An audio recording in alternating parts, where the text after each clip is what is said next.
We have been looking during the last 7, 8 lectures from the beginning of the semester at the long 19th century. We know beginning in the 1770s and ending in 1914, the long historic 19th century. Now we are moving into a new period.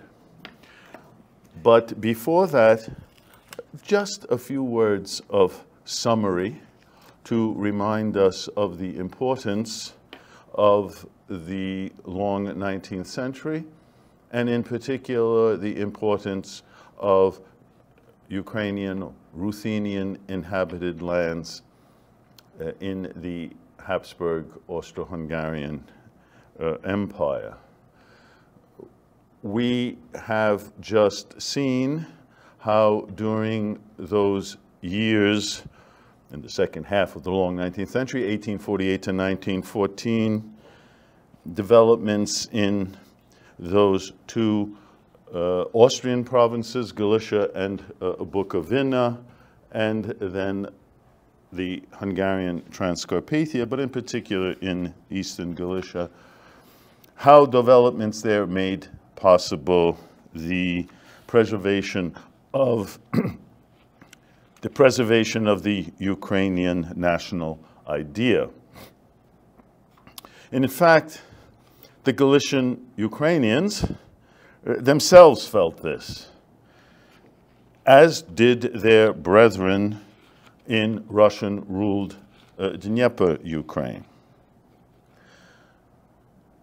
Looking as a whole, while Ukrainianism was being oppressed in the Russian Empire, in Austrian Galicia, all the basic elements that make possible a viable national life, whether in terms of historical ideology, language, literature, cultural organizations, education, religion, politics, all these were being firmly established. And because the Austrian Empire was, at least at the imperial level, Austro-German, Ukrainians, Ruthenians could function within the socially and politically acceptable framework of a hierarchy of multiple loyalties, which we discussed as a characteristic of national movements. That is, they could function within that hierarchy without having to give up their own national identity. In short, a Galician or a Bukovinian could be both Ukrainian, that is, a Ukrainian national patriot, and a loyal Austrian Habsburg subject. Both identities were compatible. And that, of course, was in decided contrast to the situation in the Russian Empire, where accepting the idea of this hierarchy of multiple loyalties meant that a resident of Ukraine, or as was officially known, Little Russia, could only be a Russian from Little Russia or simply a Russian. Being a Ukrainian in the Russian Empire, that is in the sense of something distinct, meant rejecting the dominant social and political values of Tsarist society, and thereby being, even in the best of circumstances, on the fringes of society. As for Austrian Galicia, in contrast, despite all its numerous problems, whether economic deficiencies, national friction between Poles and Ukrainians, internal controversy among different factions of the Ruthenian nationalist intelligentsia, despite all of these problems, late 19th century Austrian Galicia provided a setting which proved beyond any doubt that a Ukrainian nationality existed and that it could adapt and flourish in a modern social environment. But the long era of what we might call the Pax Austriaca,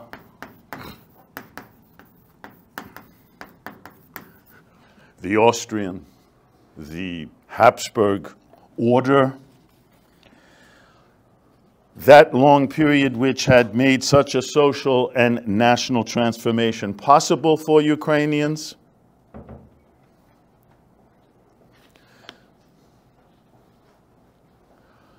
that era, as it turned out, was to come to an end. For all its positive aspects, Austria-Hungary was about to stumble into war in 1914. Turns out to be a conflict that 4 years later was to actually destroy the Habsburg Empire and change the face of Europe. And it is to that next phase of our story that we turn. In a sense, one might talk about it as the short 20th century, beginning in 1914 and ending in 1989, but we're only now at the very beginning of this, as I often say, otherwise dastardly century. August 1914, landmark in modern history. Although people did not realize it at the time, that fateful month, August 1914, witnessed a series of events that led to the outbreak of war, the Great War, as it was known for the longest time until there was a second one. This First World War, 4 years later, was to change the face of Europe and thereby set the stage for another conflict 2 decades later that was to change the face of the world. Now, it's true to a large degree that by 1914, most Europeans anticipated, some even hoped, that war would break out. Few, however, could have expected its consequences. 4 years later, most European countries, as well as the United States, Canada, Japan, the Middle East, were drawn into a conflict that in the end mobilized an incredible 65 million men. 65 million men, of which 8.4 million were killed, 21 million wounded. These statistics, are they real? They boggle the mind. No war until then had cost so much in human blood. But how did this catastrophically brutal devastation begin? Well, in the narrowest sense, the war began where? In our Austria-Hungary. After the heir to the throne, to the Habsburg throne, a man named Franz Ferdinand,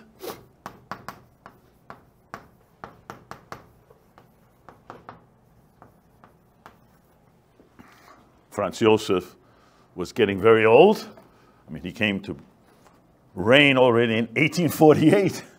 This is now 1914. So this, and he outlived everybody. His wife, his son, his brothers.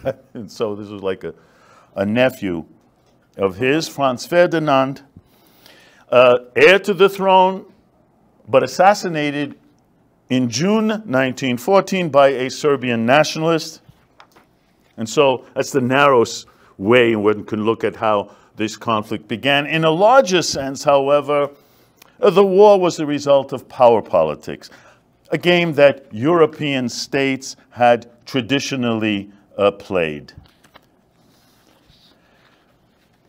By the end of our long 19th century, as you can see on the chart that was handed out, Europe's major powers included Great Britain, France, Germany, Austria-Hungary, Russia, and Italy.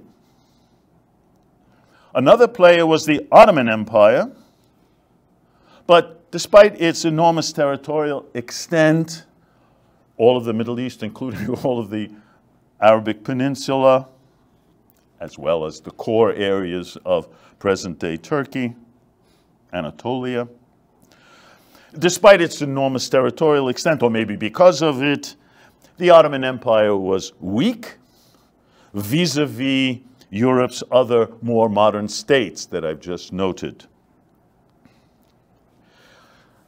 However, those more modern states, each of them was afraid that one of their rivals would take advantage of the weakness of the Ottoman Empire, and therefore all of the other European states were willing to come to the aid, at least diplomatically, of what proverbially became known as the sick man of Europe, referring to the Ottoman Empire.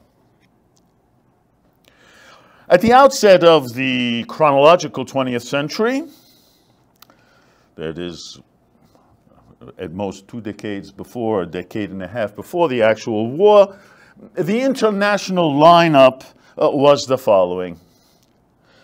Great Britain, France, and Russia, known as the Entente. Great Britain, France, and Russia, the Entente. They were pitted against Germany, Austria-Hungary, and Italy, which was known at the time as the Triple Alliance.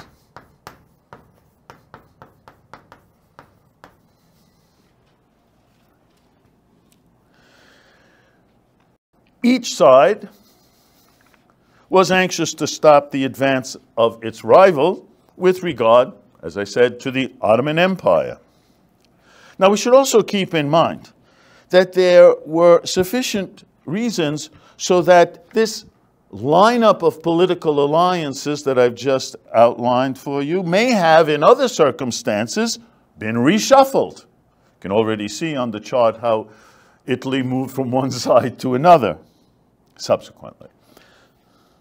But again, by 1914, Great Britain, France, and Russia on the one hand, Germany, Austria-Hungary, and Italy on the other.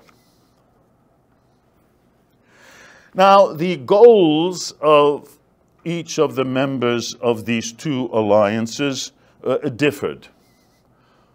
Not going to go into here what was the goals of Great Britain or France, etc. That's part of general European history, which is easily obtainable if you do not know already. But for our purposes, of particular importance was the Russian Empire. Tsarist Russia was set on weakening further the Ottoman Empire.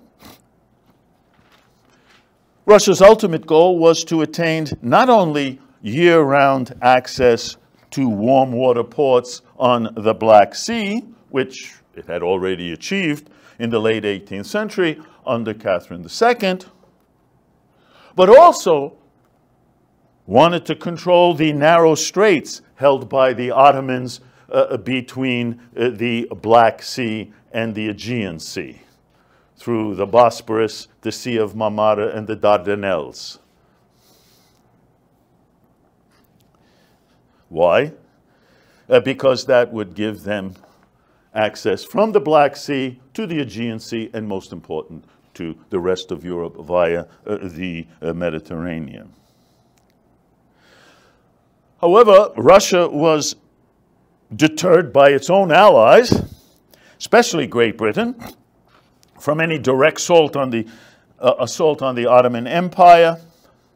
And so instead, Russia directed its attention to stirring up national and irredentist feelings in the Balkans, this area here, the whole Balkan Peninsula, and stirring up national movements, supporting them in various ways, because many of these peoples, Serbs, earlier Greeks, Bulgarians, Romanians, were struggling to gain independence from the Ottoman Empire, because the Ottoman Empire had controlled all of this area very outset of the chronological 19th century. Hoping to gain independence, or at least further territorial gains after they got independence. In fact, as a result of direct and indirect aid from the Tsarist government in St. Petersburg, first Serbia, then Greece, then Romania, then Montenegro, then Bulgaria, all became autonomous and eventually fully independent states in the course of the 19th century. Now, Russia and its now smaller Balkan allies, particular Serbia as an example, also Romania,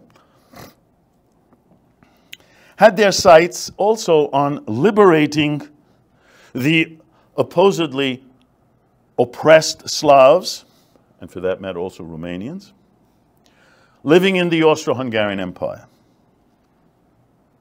Now, as you can imagine, Austria-Hungary was continually wary of increasing Russian influence in the Balkans, because it's just south of the Austro-Hungarian Empire, and in particular, the impact that Russian policy might, would, and did have on Slavic peoples within Austria-Hungary. In a sense, if we look at Europe as a whole, the Balkans were the area of greatest tension, because great power rivalries were matched by conflicts between the Balkan states themselves. For instance, there were two Balkan wars, one in 1912 and one in 1913. And those wars reflected bitter local rivalries for territorial expansion.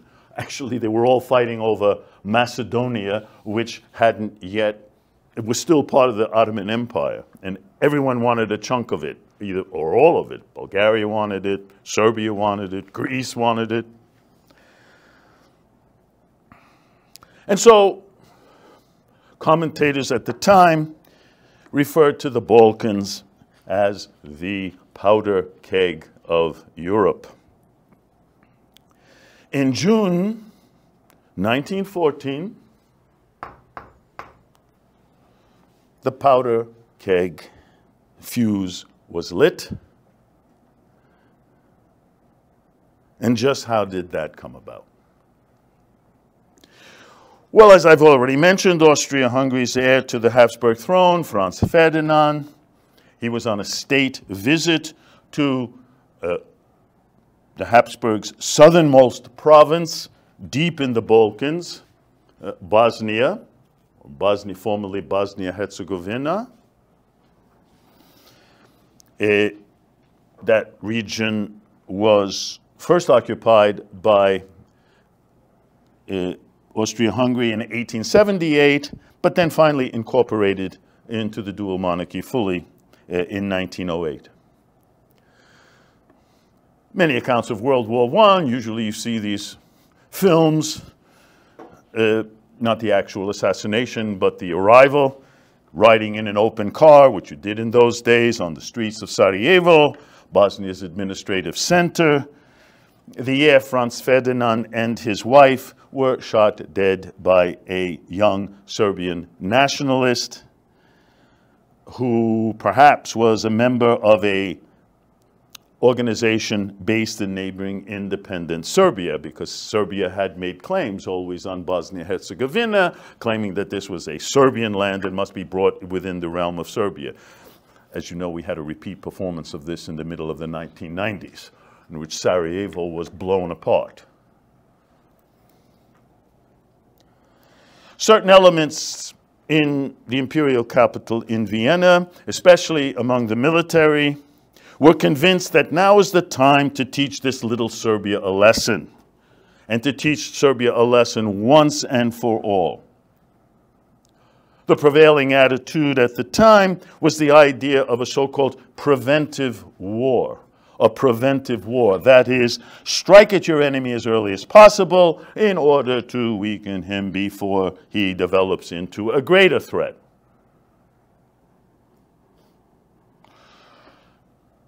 In favor of the idea of an allegedly short preventive war, and also receiving assurances of support from its German ally,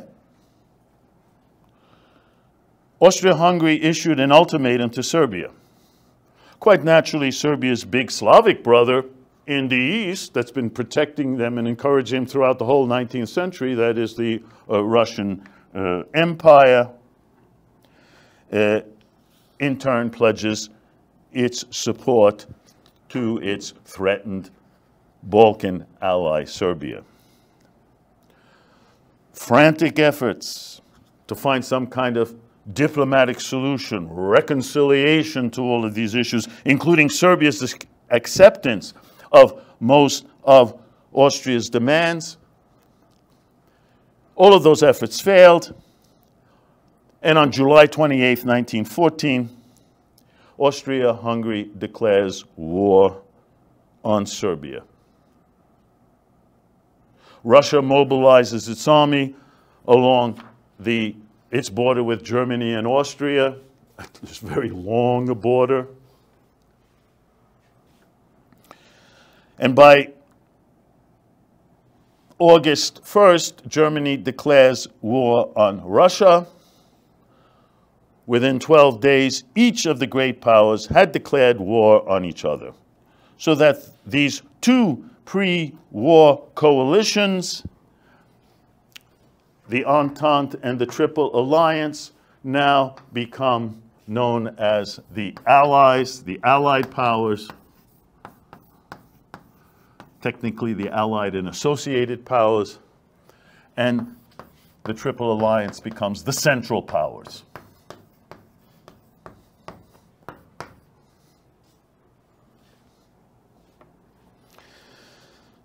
Before the end of the war, as you see on the chart, before the end of 1914 already, the Ottoman Empire joins the Central Powers.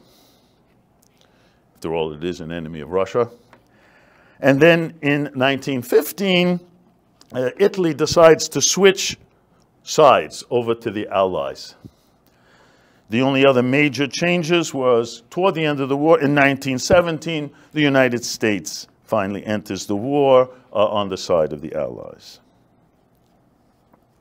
Now, the results of World War I, generally well known, though one always wonders if students in this generation still remember that the armistice was signed on what used to be known as Armistice Day, on the 11th hour of the 11th day of the 11th month, that is November 11, 1918. The Central Powers put down their arms. At the time of the armistice in November 1918, all the great Central Power monarchies were in a state of rapid disintegration. And by the way, on the other hand, the government of the third leading member on the other side, the Allied powers, Tsarist Russian Empire, had by then been overthrown during two revolutions, first in February and then in October 1917. We'll of course look at that in some greater detail. That second revolution in October-November 1917, it led to Russia's dropping out of the war. Now, whereas the course and the outcome of World War I are well known, how did Europe's first great civil war of the 20th century, quoting that phrase from the former West German Chancellor Willy Brandt, how did this European civil war affect Ukrainians? Now, since Austria-Hungary was the focus from the very outset of the war, it's not surprising that the Ruthenians, as they were known at the time, Ukrainians, were the first to be affected by this conflict. Already on August 1st, 1914, several leaders of Ukrainophile parties in Galicia, we remember that there are these various national orientations, old Ruthenians, populist Ukrainians or Ukrainophiles, Russophiles, but the Ukrainophile parties already on August 1st joined together in a non-partisan organization called the Supreme Ukrainian Council. Notice in 1848 it was the Supreme Ruthenian Council. Now it's the Supreme Ukrainian Council, Holovna Ukrainska Rada. And this council declared its loyalty to Habsburg Austria-Hungary. And that declaration took the form of an appeal for a united stand against the Russian Empire. Within a week after its establishment, this Supreme Ukrainian Council united the units of the Habsburg Empire that were made up primarily of Ruthenians, Ukrainians, united them into a military formation known as the Ukrainian Sich Riflemen. The Ukrainian Sich Riflemen.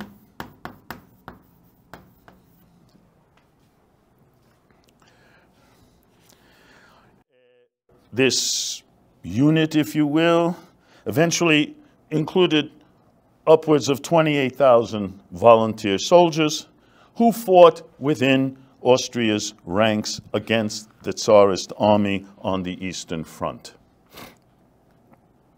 This was an era of great tension, war scare throughout the empire, and it was real soon that this Eastern Front was soon to encompass Galicia and Bukovina. So here is your Eastern Front, the various lines of it changing, and right smack in the middle of it is Galicia and Bukovina. As you can see from the map, both Galicia and Bukovina bordered on the Russian Empire. And in recent years, the local Russophiles within Galicia and Bukovina had more and more expressed a sense of kinship with Russia in the east. In reaction, at the very end of 1913 and early 1914, this is before the war, both the Hungarian and the Austrian governments held treason trials against suspected Russophile and Orthodox subversives, as they said. First trials were held in Transcarpathia and then in Galicia just on the eve of the outbreak of the war. And then when the war broke out in August, the Polish viceroy, that is the viceroy of Galicia, the Austrian appointee, ordered the arrest of several Russophiles whom he suspected, in some cases rightly so, of being a fifth column, a subversive force within Austria. Now, with regard to military developments, during the first few days of August, the Austro-Hungarian army actually crossed over into Russian territory. So for the first week, it looked like they're taking the offensive. But August 5th, a series of swift Russian counterattacks and victories pushed back the Austrians and really pushed them back. By September 3rd, the Tsarist armies captured the Austrian administrative center of Galicia, Lviv. 2 days later, reached the San River, that traditional boundary between East and West Galicia, which meant then all of Ruthenian, Ukrainian inhabited East Galicia, as well as Bukovina, was now already, by the beginning of September, under Russian control. Difficult to believe, but the Austrian army that had been training all the time is now pushed back really quickly. And during that very quick retreat, embarrassing retreat, the Habsburg troops, especially the Hungarian national component of them, so-called Honveds, took revenge upon many inhabitants whom they considered Russian spies. I mean, they're all in Galicia, they're being pushed back. Why would they consider them Russian spies? Well, all the peasants in Eastern Galicia, now remember going back to the importance of names and ethnonyms, still, if they were asked who they were, they would say that they were Ruski. Actually, with a short, which we can translate, and they did call as Rusin. But yeah, I'm Yaruski. Well, what does that sound like to you? Or what does it sound like to the untutored Austro-German or Hungarian ear? Russian. And so several thousand people, didn't make a difference whether they were of Russophile orientation or of Ukrainophile orientation or simply unsuspecting Greek Catholic, some cases Orthodox peasants. Several thousand were summarily shot dead, hanged, or herded off to internment camps in the western half of the Habsburg Empire, the most famous being Thalerhof, near the town of Graz, which is south of Vienna in present-day Austria.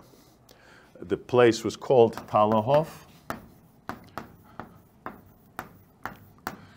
First deportations took place in mid-August already, on August 14. This was actually the first internment camp ever in Europe. Many people think it was Dachau of the Nazis in the 30s, but it was actually here in already August 1914. At the very same time, none other than the government of this country, Canada, started arresting and placing in internment camps, 24 of them throughout Canada, up to 8,000 immigrants from the Austro-Hungarian Empire. Most of them were these Galician-Ruthenians, whom they suspected, in the same way as the Austrian government did, of being subversives.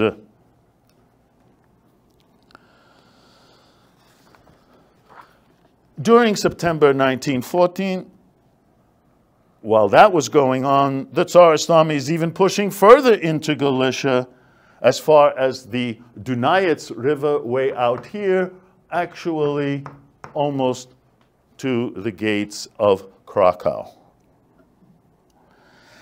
The army even penetrated several passes of the Carpathians into the Hungarian side of the Austro-Hungarian Empire, inhabited by those Transcarpathian Ruthenians. Now, the capture of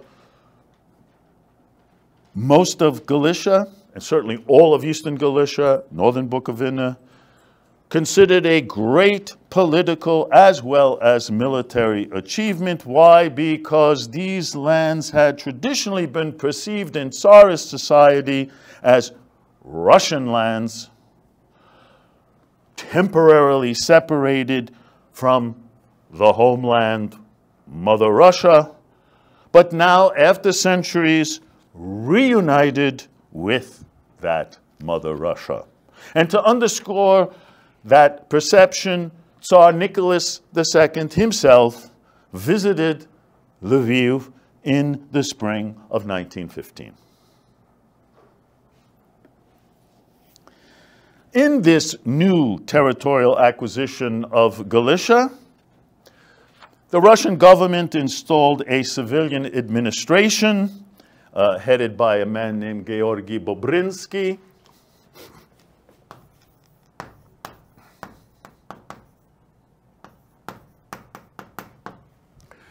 So it was installed already before the end of 1914 and lasted, as we're going to see, well into 1915. The Tsarist officials that arrived turned for support to Galicia's native Russophiles that we've been speaking about, those who remained in the province or who had just returned from the Russian Empire where they had emigrated before the war or had fled at the beginning of hostilities. In Bukovina, as an example, the Tsarist army was greeted by local Russophiles as well as by the Orthodox Church hierarchy in the administrative capital Bukovina, Chernivtsi. So, for instance, the hierarchy requested its priests, quote, to pray for the Tsar and for the victory of the Russian army, which did not come as enemies, but as saviors from Austrian oppression. Now, on the other hand, there were those Ukrainophiles, both in Galicia and Bukovina. And we saw how successful they were with all their organizations during the second half of our long 19th century, while the Ukrainophiles, from the standpoint of the new Russian administration, were clearly the enemy. Ukrainian cultural institutions, those cooperative societies, were closed. The Russian language replaced Ukrainian or Ruthenian in schools. And in Galicia, plans were made to dismantle the Greek Catholic Church. Those Ukrainophile leaders who had not already fled westward before the Tsarist army's approach in early September, they were arrested, deported to the Russian Empire, including the head of the Greek Catholic Church, that Andrei Sheptitsky that I mentioned last time. Also the president of the now closed Shevchenko Scientific Society, that Mikhailo Hrushevsky. He was actually arrested in Kiev in the Russian Empire, where he was on a visit at the time. Tsarist Russia's efforts to liquidate the Ukrainian movement in Galicia advanced quite quickly, but then suddenly ended in June 1915. Why? Well, the Austro-Hungarian army, with German help, have to remember that if the Austrians were surprised by their defeat, the Germans were horrified. I mean, this is our ally. You can't even protect your own territory. And so they stepped in. And they stepped in, sending a major force to Galicia, and pushes out the Tsarist forces out of most of Galicia and Bukovina. And then, during the rapid Russian retreat, Galicia's Russophile leaders convinced more than 25,000 of their Ruthenian countrymen to flee eastward to the Russian Empire. As for Galicia itself, the Tsarist army was only able to hold on to a small region in the far east of the province between the Seret and Zbruch rivers, here where you can see where that front is. Now we have the return of Habsburg rule, and with that return that took place in the summer of 1915, many persons suspected of having cooperated with the Tsarist Russian invaders were arrested and deported to this internment camp at Thalerhof, just continually being filled. And then 2 new political trials were held in Vienna. One in 1915, a second one in 1916, in which 31 Russophile leaders from Galicia and Bukovina, including 2 parliamentary deputies, were found guilty of treason against Austria-Hungary. 24 of the accused were sentenced to death. But this is Austria-Hungary. This is not 20th century totalitarian places. So in effect, those death sentences were commuted to life imprisonment, and then they were all released in 1917. However, at these trials in 1915 and 1916, several local Ukrainophiles gave testimony, and therefore embittering relations between these 2 national orientations in Galicia, same people. But on the other hand, with the return of Austrian rule, Ukrainian institutions were allowed to function once again, both in Galicia and in Bukovina. Now, because Galicia and Bukovina were smack in the middle of the war zone of the Eastern Front, the center of political life, of Ukrainian political life in the Austro-Hungarian Empire, by definition, by necessity, had to move to the imperial capital in Vienna. In general, we can say that as the war progressed and as Austria's military fortunes continually waned, Ukrainian political demands increased. Should be stressed, however, that most Ukrainian leaders still remained loyal to the idea of a Habsburg Empire until the very last months of the war.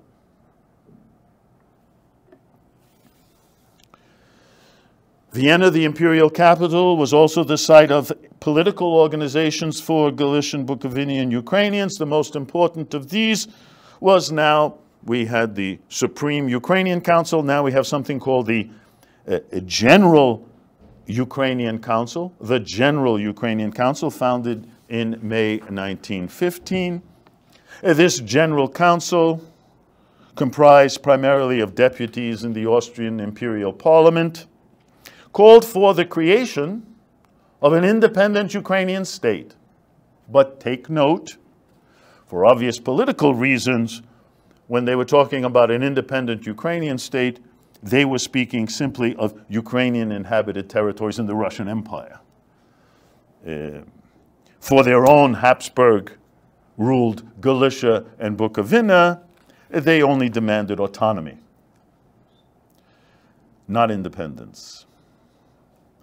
This General Council also reiterated the decades-old demand to divide Galicia into 2 separate provinces, which would mean a Polish-dominated West Galicia and an Ukrainian-dominated East Galicia. But the Habsburg government, again, was not about to permit the division of Galicia. That clearly would undermine Polish support of Habsburg rule. But the Galician Ukrainian leaders persisted in their demands, and as time went on, maybe they seemed to have paid off. After the death of Franz Joseph, finally, in December 1916, the new Emperor Charles promised that Ukrainian demands would be settled favorably after the war. Notice, we're going to deal with them, but not now. Once again, classic Habsburg-Austrian solution to political problems: procrastination. But Austria's nationalities were no longer in the mood for unfulfilled promises. And as we know, Ukrainians were not the only nationality stateless people living within the Habsburg Empire, and all of them now are their deputies in the parliament, and that parliament, the Austrian parliament that was closed because of the war, at the very beginning of the war, was now allowed to reconvene in May 1917. And all of the empire's nationalities immediately put forth demands for greater self-rule or autonomy. Note, not yet independence. The Ukrainian parliamentary representation, led by a man named Ievhen Petrushevych, and it's a name that we will see subsequently. He now becomes the main political leader for Ukrainian in Galicia. And so that parliamentary representation declares unequivocally that their subordination to Poles in one province would be a violation of their national rights and also a violation of the principle of self-determination of nations. Everyone has begun to hear this, certainly by 1918. It was a popular slogan coined by none other than the United States President Woodrow Wilson, the one who shepherded the United States' entry into the war. We're going to fight this war, this Europe that we don't like. We have to help them, but we have to be assured that in the future, all of the various peoples will somehow have some degree of self-rule.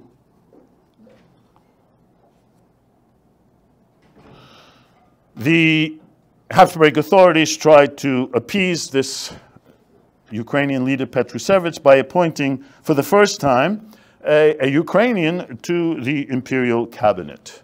So this was kind of a symbolic gesture. But by 1917, certainly late 1917, Austria's half-hearted efforts at compromise seemed less and less relevant. Why? Because momentous events were happening elsewhere. Events that in the end were to change the future of Europe, as well as to affect profoundly the fate of Ukrainians, both within and beyond the boundaries of the Austro-Hungarian Empire. The Allied powers had, as a result of President Wilson's 14 points, which is a justification why the United States should be entering into war, had already stated that their war aims, and the Allies took on those aims, included the liberation of the Slavs and Romanian peoples from foreign domination, referring obviously to those living under Habsburg rule.